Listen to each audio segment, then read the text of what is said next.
In this video, traders, we're going to look at breaking down your losing trading account to find nuggets of profitability. This is perfect if you're a losing trader and you want to find out what you need to do more of to get the account into the green. Stay tuned.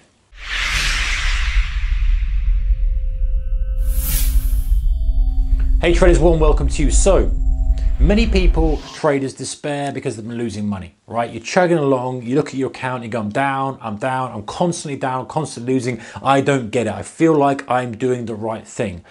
And the problem is, it may well be that you're doing 80% of the right thing, but 20% of the wrong thing, and that 20% is causing a negative impact, or too much of a negative impact, or disproportionate negative impact on your trades. And so you're actually down on the month, or down on the quarter, or down on the year, whatever it may be, and you don't realize that actually it's that thing that is causing it. Everything else is good. So here's a strategy. It's going to take you some time, but it's well worth it to drill down into your trades to find out exactly where the issue is, okay, and where the good stuff is as well. It's such a worthwhile exercise, guys. It does take time, but it's worth doing. So this is going to depend, how easy this is going to be is going to depend on how well you've been journaling already. Now I'm going to make the assumption that you haven't been journaling. You've done no journaling and you're kind of sitting there, you don't know what's going on, you've lost money, maybe you lost money for multiple months in a row, and you know that something's got to change. You've got to take some fresh action. So what you need to do, every single trade you've done, and if you're a day trader, yes, this is going to be tedious, this may take you a week. If you're a swing trader, you're going to be thankful you're a swing trader. You need to get every trade you've done and categorize it, have as many categories as you can. So let's have a look at how we'll start off. So you've got your charts, you've got every trade. That's an easy way to do it, by the way, is to print off a chart for each trade, and we could be in the hundreds. It's the way it is. It could be in the hundreds, you're marking it off. Then you're noting down as much information as you can. So you're noting down the market, you're noting down the conditions pre-trade, is why the chart's so handy. Say it was a trending day, it was a trending week, trending month. You're going to write down the time of day, you're going to write down the duration of the trade, you're going to write down everything that you think is pertinent, okay? You're going to write down the setup, what caused you to take it, all the stuff. And then we're going to start categorizing those trades. So we're going to start out by saying, okay, here's our losing account. Let's print off all our statements, and we're going to categorize into instrument. Now we can do this, by the way, this is really flexible. I'll show you in a second how why it's so flexible, but this is an example of how we categorize it. So we might categorize it into the indices, Forex, stocks. If you just trade Forex, you might categorize it into USD, JPY, GBP, USD, Euro, USD. You get the point, or USD crosses, majors, minors.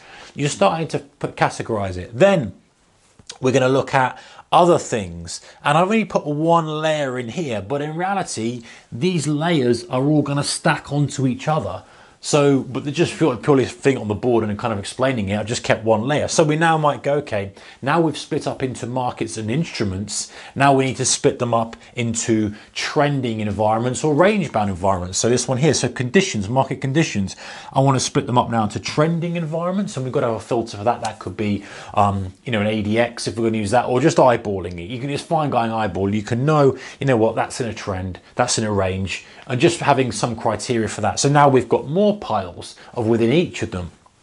Then we might see, okay, what's the time frame of the trade? In other words, have I tried to scalp this? Have I, you know, for multiple hours or multiple days from a swing trade, multiple weeks? Separating them out. You're going to have to decide what the criteria is for each pile. The point is now we're still getting further and further down. Then we're going to say, okay, what was the trigger? So MR, mean reversion in this instance, and MOM is momentum. Okay, so that will be things that I would do, because those are the two kind of strategies that I take, mean reversion and momentum. So now we've kind of got a lot more criteria, and we can go further if we wanted to, but this is a starting point. So, or we could go less, we could just keep it broad. But the point is that now we've got these piles, different piles of charts, and now we can look through and we can say, okay, what's the profit and loss of each trade? So we've already marked this out, assuming we've already marked this out on the chart. We are now going to see clusters of patterns, okay? So for example, we might see that when we're, this is the obvious example, we might see when we're taking momentum trades in a trend-based environment, we're winning. The majority of those trades, if our P&L was resting on that category, it's winning. And this is the important thing, guys. These each piles that we've got now, and I'm talking physically, of course you can do it on the computer, but let's just keep it physical for now. These piles of charts we've got, one or multiple of those piles is going to be profitable in its own right. Okay? If you'd have just taken those, you would have made money. This is the key to the whole thing. Because if you can find the pile where you make money, the pile that's obviously losing money, you can take steps. Hopefully this is starting to make sense in your head now, guys. Okay, so we might say, right, anything that's trend bound and I'm trading mean reversion, you know, that's a negative pile. So if I now put that and make notes on that, let's not jump the gun too much. Now I might say, okay, when we're in a range-bound environment, I've got a long time frame, it's losing. When we're in a range-bound environment, I trade mean reversion, I have a short time frame, it's a really successful pile. In fact, if I traded just that, I'd be really happy if more size or more frequency of those type of trades. So now we're categorizing, and you can see what you're going to do here. You're going to say, okay, where are the winners? Right, what are the parameters of the winners? They may well be, like we say, momentum, trend, long. Great, okay, now I need to just do that. What's the worst winners? Might be momentum, short time frame, range. You're trying to trade the wrong thing. So you say, okay, this is now the filters and criteria I need to replicate these trades. I need these 4 things, and that replicates the best. These 4 things replicate the worst, and then multiple in between. The different permutations of the categories that you've got, i.e. I trade FX better with a long time frame. You get the idea. So then what you do is once you've done all this work, this comes the benefit from it, you go, okay, now my trading plan needs to be revised. I'm actually losing in stocks, for example. You can say, you know what, I think I'm a winner in stocks, but in actual fact, I'm break even. I'm not doing very well. So let's ditch stocks.